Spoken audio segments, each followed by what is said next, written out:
Hello friends, आज हम बात करेंगे एक इंपॉर्टेंट यूजफुल टॉपिक के बारे में। आज हम बात करेंगे हार्ट फेलियर की मेडिसिन के बारे में। हार्ट फेलियर के बारे में हमने ऑलरेडी काफ़ी वीडियो किए जो कि हार्ट फेलियर के प्लेलिस्ट में आप मेरे देख सकते हैं। मेडिसिन पर भी चर्चा की है। आज स्पेसिफिकली सारे मेडिसिन पर एक ओवरव्यू या ब्रीफ डिस्कशन करेंगे, कौन कौन सी मेडिसिन यूज होती है इसमें और सबका बेसिक बेनिफिट क्या है, क्या फ़ायदे हैं, क्या नुकसान है, किन पेशेंट्स में वो यूज़ करना चाहिए और क्या इनके कॉमन साइड इफेक्ट्स हैं, उस बारे में एक डिस्कशन करेंगे। ये टॉपिक काफ़ी इंपॉर्टेंट और यूजफुल है हर हार्ट पेशेंट के लिए। टॉपिक पर जाने से पहले जो लोग भी हमारे चैनल पे नए हैं उन्हें रिक्वेस्ट करूँगा कि चैनल को सब्सक्राइब करें। ऐसा करने से चैनल को कंटिन्यू करने के लिए हमें मोटिवेशन और इंस्पिरेशन मिलती है। आपका सब्सक्रिप्शन हमारे चैनल की पावर है जिससे हम ये चैनल को कंटिन्यू करने के लिए हिम्मत मिलती है। आते हैं आज का टॉपिक पर। आज का टॉपिक है हार्ट फेलियर की मेडिसिन पर। हार्ट फेलियर में सबसे कॉमनली जो मेडिसिन यूज आती है उनके कई तरह के पर्पजेज होते हैं। एक तो होता है, कुछ मेडिसिन होती है जो पंप फंक्शन सुधारती है, कुछ मेडिसिन होती है जो कोलेस्ट्रॉल को कम करती है, रिस्क फैक्टर्स को कम करती है, कुछ मेडिसिन होती है जो खून पतला करती है, कुछ मेडिसिन होती है जो हार्ट अटैक के पेशेंट में रिदम रिलेटेड जो प्रॉब्लम्स होती है, इन्हें धबकारे की प्रॉब्लम होती है, उन्हें इंप्रूव करती है। कुछ मेडिसिन जो है हार्ट फेलियर के पेशेंट में जो पानी भर जाता है या वॉल्यूम कंजेशन हो जाता है उसको रिलीव करती है। तो अलग अलग मेडिसिन का अलग अलग पर्पज होता है, तो आज हम उस सब को डिस्कस करेंगे। सबसे पहला ग्रुप ऑफ मेडिसिन है ACE inhibitor group of medicine, यानी angiotensin converting enzyme inhibitor medicine होती है। ये बेसिकली एक ब्लड प्रेशर की मेडिसिन है, लेकिन हाँ, ब्लड प्रेशर की मेडिसिन में इसको ज़्यादातर हम ब्लड प्रेशर के लिए यूज़ नहीं करते, इसको ज़्यादातर हम हार्ट के लिए यूज़ करते हैं क्योंकि ये हार्ट की पंप फंक्शन को सुधारता है।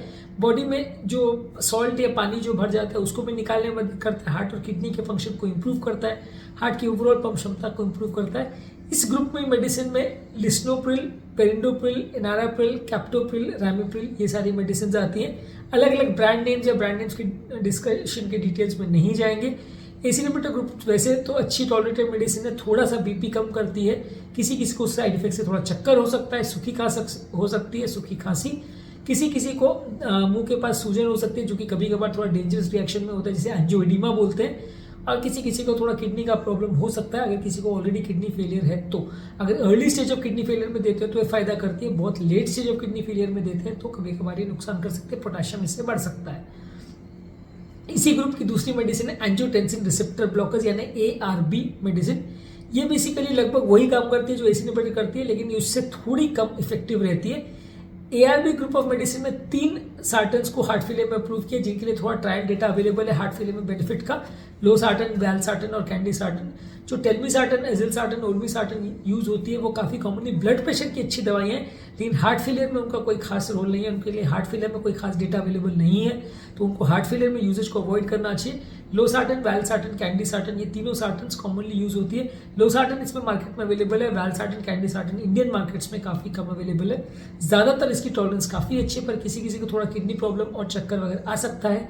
थोड़ी एसी इनहिबिटर के कंपैरिजन में ज़्यादा स्ट्रॉन्ग बीपी कम करने का इसका इफेक्ट होता है। ये एक सूखी खांसी इसमें comparatively AC inhibitor group of medicine से थोड़ा कम होता है। एंजियोइडिमा यानी चेहरे पर जो सूजन वाला प्रॉब्लम मैंने बोला था, सडन एलर्जी में जो होता है वो इसमें काफ़ी कम चांस है। नेक्स्ट है बीटा ब्लॉकर्स।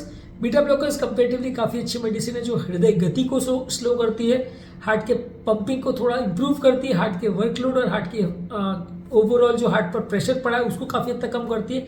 जो रिदम रिलेटेड प्रॉब्लम या धबकारे की प्रॉब्लम है जो कि हार्ट अटैक में सबसे कॉमन मृत्यु का कारण है, जिसकी वजह से हार्ट का कई बार रिदम अनियमित होने की वजह से पेशेंट की जान जा सकती है, उसको ये काफ़ी कम करती है। इसमें कार्बिडोल, मेटाप्रोलोल, बिसोप्रोलोल ये कॉमनली यूज होती है, नेबिवोलोल ये कॉमनली यूज होने वाली मेडिसिन है। सबसे ज़्यादा जो डेटा अवेलेबल है वो कार्बिडोल के साथ है हार्ट फेलियर में, उसके बाद मेटोप्रोलोल और बिसोप्रोलोल के लिए अवेलेबल है। तो सबसे बेटर टॉलरेटेड कार्बिडोल है, तो किसी किसी को कार्बिडोल से थोड़ा साइड इफेक्ट्स ज़्यादा होते हैं, बेटर प्रोफाइल ज़्यादा अच्छा कार्बिडोल का है। साइड इफेक्ट्स कंपेरेटिवली बिसोप्रोलोल के थोड़े कम है, तो इसलिए जो लोग को भी कार्बिडोल से साइड इफेक्ट होता है उनको बिसोप्रोलोल, नेबिवोलोल पे कर देते हैं। कार्बिडोल से किसी किसी को थोड़ा सा चक्कर आ सकता है, थोड़ा सा बीपी फ्लक्चुएट कर सकता है, किसी किसी को अस्थमा का प्रॉब्लम बढ़ सकता है क्योंकि उतनी कार्डियो सिलेक्टिव नहीं है, पर अदरवाइज ये हार्ट फेलियर में ज़्यादा अच्छी मानी गई ड्रग है। इसके अलावा बीटा ब्लॉकर्स में जो साइड इफेक्ट्स है, किसी किसी को थोड़ा चक्कर, कमजोरी हो सकता है, अस्थमा बढ़ सकता है, कॉन्स्टिपेशन हो सकता है, कमजोरी हो सकती है, हेलुसिनेशंस वगैरह हो सकते हैं, हृदय की गति थोड़ा कम हो सकती है। सीवियर अस्थमा वाले पेशेंट का अस्थमा थोड़ा वर्सन हो सकता है। नेक्स्ट ग्रुप ऑफ मेडिसिन है डायूरेटिक्स यानी पेशाब बढ़ाने वाली दवा। डायबिटिक्स बेसिकली बॉडी में जब भी वॉल्यूम कंजेशन या पानी बढ़ जाता है तो उसमें हम उसको यूज़ करते हैं। इसमें कॉमनली फ्यूरोसिमाइड और टॉर्सिमाइड ग्रुप ये मेडिसिन ज़्यादातर यूज़ होती है। ये बेसिकली छोटे ड्यूरेशन तक पेशेंट को दी जाती है ताकि उसका बॉडी का जो एक्सेस वॉल्यूम है निकल जाए।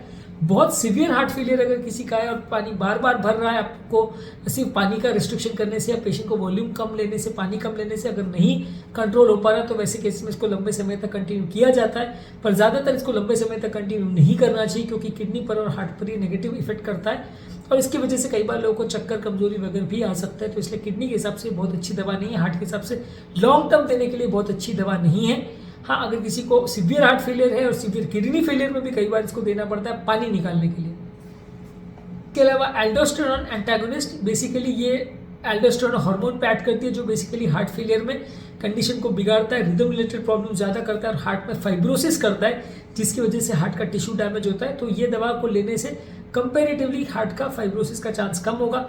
इसके साइड इफेक्ट में थोड़ा सा बीपी कम कर सकता है, चक्कर आ सकते हैं, थोड़ा सा इससे पोटेशियम पेशेंट का बढ़ सकता है। पोटेशियम एक बेसिकली ऐसा नमक है जो बॉडी में जरा भी कम ज़्यादा हो तो थोड़ा डेंजरस हो जाता है, तो इसलिए पोटेशियम को ये बढ़ाता है। खासकर अगर किसी को किडनी का ऑलरेडी डैमेज है, तो अगर किसी का किडनी का वैल्यूज अच्छा नहीं है, पोटेशियम उसका ऑलरेडी ज़्यादा है, 5 से ज़्यादा है, और अगर क्रिएटिनिन का वैल्यू 1.5 से ज़्यादा है तो ये मेडिसिन को अवॉइड करते हैं। अदरवाइज हार्ट फेलियर में मृत्यु दर को ये इंप्रूव करता है, पंप क्षमता को इंप्रूव करता है, लॉन्ग टर्म मोर्टालिटी बेनिफिट देता है, इसलिए इसको हर पेशेंट को देना चाहिए अगर किडनी फंक्शन अच्छा है तो। नेक्स्ट है डिजॉक्सिन। डिजॉक्सिन बेसिकली आज की डेट में थोड़ी हद तक आउटडेटेड ड्रग है जो हार्ट के पंप फंक्शन को थोड़ा सा सुधारती है। पहले ज़माने में जब ज़्यादा मेडिसिन अवेलेबल नहीं थी तो सबसे कॉमनली इसको यूज़ किया जाता था। अभी ज़्यादातर जो ट्रायल्स है वो ये शो करती है कि मृत्यु दर को कम नहीं करता, लेकिन हाँ पेशेंट की हॉस्पिटलाइजेशन जिनको बार बार करने की ज़रूरत पड़ रही है हार्ट फेलियर की वजह से, उसके चांसेस को कुछ हद तक कम करता है। तो इसको दिया जा सकता है, उसमें कोई गलत नहीं है, लेकिन ये है कि अब थोड़ी सी दवा आउटडेटेड हो गई है, इसलिए ये हार्ट की ताकत को ज़रूर बढ़ाती है लेकिन लॉन्ग टर्म मृत्यु दर को बहुत ज़्यादा कम नहीं करती। थोड़ी टॉक्सिक दवा भी है जिससे साइड इफेक्ट से लोगों को नोजिया होना, वॉमिटिंग होना, उल्टी जैसा लगना, वॉमिट हो जाना, भूख ना लगना, लोगों को दिखाई देने में थोड़ा प्रॉब्लम होना, इन्हें विजुअल डिस्टर्बेंस होना और हार्ट के रिदम की प्रॉब्लम होना, किसी किसी को गायनेकोमास्टिया भी हो सकता है, यानी कि मेल पेशेंट्स में निपल के पास स्वेलिंग होना, ये साइड इफेक्ट्स इसमें हो सकते हैं। ये साइड इफेक्ट जो है जो एल्डोस्टेरोन एंटागोनिस्ट के बारे में बात की थी, एल्डेक्टोन मेडिसिन, उससे ज़्यादा कॉमनली देखा जाता है। एल्डेक्टोन में मेल पेशेंट्स को 3 से 5% केस में निपल के पास स्वेलिंग और इन्फ्लेमेशन हो सकता है क्योंकि ये पेशेंट का जो हार्मोनल लेवल्स है उसको चेंज करता है। हार्मोन लेवल्स को जो एस्ट्रोजन लेवल है वो थोड़ा सा बढ़ा देता है ये मेल पेशेंट में, जिससे फीमेल में प्रॉब्लम तो नहीं होती क्योंकि फीमेल में ऑलरेडी एस्ट्रोजन ज़्यादा है, लेकिन मेल पेशेंट में थोड़ा निपल के पास एनलार्जमेंट हो सकता है, दर्द हो सकता है।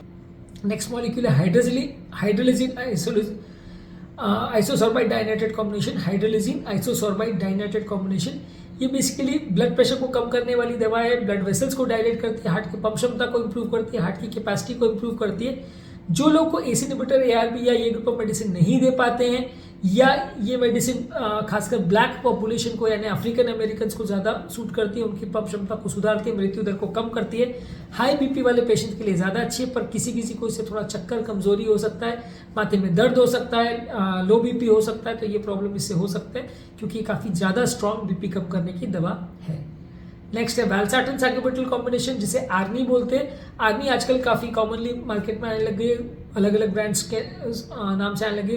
टाइमाडा, अजमाडा, सिडमस के नाम से पहले आती थी, अभी बहुत सारे और नए ब्रांड्स भी आ गए हैं, इंडियन ब्रांड्स आ गए हैं। अब इसका कॉस्ट कंपेरेटिवली कम हो गया, पहले इसका कॉस्ट काफ़ी ज़्यादा था।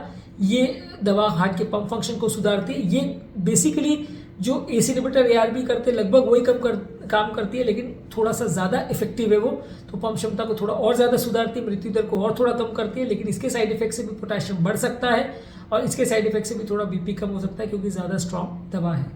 इसके अलावा इवाब्रेडिन बेसिकली बीटा ब्लॉकर जैसी काम करती है, हृदय की गति को कम करके हार्ट को थोड़ा रिलैक्स करती है। नॉर्मली ऐसा माना जाता है कि हार्ट रेट अगर 60-70 के आसपास है तो वो सबसे अच्छा, सबसे बेस्ट हार्ट रेट है पेशेंट के लिए। तो इवाब्रेडिन को हार्ट फेलियर के पेशेंट्स में दिया जाता है हृदय गति को कम करने के लिए, पर हृदय के धबकारे की प्रॉब्लम्स और पंप क्षमता सुधारने में इसका उतना ज़्यादा रोल नहीं है जितना बीटा ब्लॉकर का है। तो अगर पेशेंट का बीपी परमिट कर रहा है और साइड इफेक्ट नहीं हो रहा है तो आपको डेफिनेटली बीटा ब्लॉकर ही देना चाहिए। अगर बीपी परमिट नहीं कर रहा है, ओवरऑल पंप क्षमता पेशेंट की इतनी ज़्यादा खराब है कि उसका बीपी बहुत ज़्यादा लो हो गया है, तो वैसे केस में आप उसको इवाबेडिन दे सकते हैं as an alternative. Acute heart attack में जब पेशेंट की सडनली कंडीशन ज़्यादा खराब होती है तो भी हम इवाबेडिन को प्रेफर करते हैं, और उसके बाद जब एक बार स्टेबल पेशेंट हो जाता है तो बीटा ब्लॉकर पे उसको स्विच ओवर कर देते हैं। इवाबेडिन गति को जरूर कम करती है अगर साइनस रिदम में पेशेंट है तो। अगर रिदम खराब है पेशेंट की या कहीं और से रिदम चल रहा है पेशेंट का तो उसमें कोई ये गति को कम नहीं कर पाएगी, क्योंकि हृदय का जो नॉर्मल करंट कंडक्शन सिस्टम है खाली उसी को ये स्लो करता है, बाकी कोई खास इसका इफेक्ट नहीं है। तो आज के टॉपिक में हमने वो मेडिसिन के बारे में बात की जो हार्ट फेलियर वाले पेशेंट में यूज होती है ओवरऑल पंप फंक्शन को सुधारने के लिए और मृत्यु दर को कम करने के लिए, प्रॉब्लम्स को कम करने के लिए। यदि इस टॉपिक को संबंधित आपकी कोई कमेंट्स, क्वेरी, सजेशन है, कोई और टॉपिक्स पर आप चाहते हैं वीडियोस बनाएं, कोई पेशेंट रिलेटेड क्वेरीज है तो नीचे कमेंट सेक्शन में उनके बारे में बताइए, हम उन्हें कवर करने का प्रयास करेंगे। अंत में मैं डॉक्टर नवीन अग्रवाल तहे दिल से आपका शुक्रिया अदा करूँगा कि आपने इस टॉपिक को एंड तक देखा। जो लोग हमारे चैनल पर नए हैं उन्हें रिक्वेस्ट करूँगा कि चैनल को सब्सक्राइब करें। ऐसा करने से चैनल को कंटिन्यू करने के लिए हमें मोटिवेशन और इंस्पिरेशन मिलती है, और जब भी हम कोई नया कंटेंट अपलोड करते हैं उसका नोटिफिकेशन आपको तुरंत मिल जाता है, जिससे आप तुरंत देख सकते हैं, उसका बेनिफिट ले सकते हैं।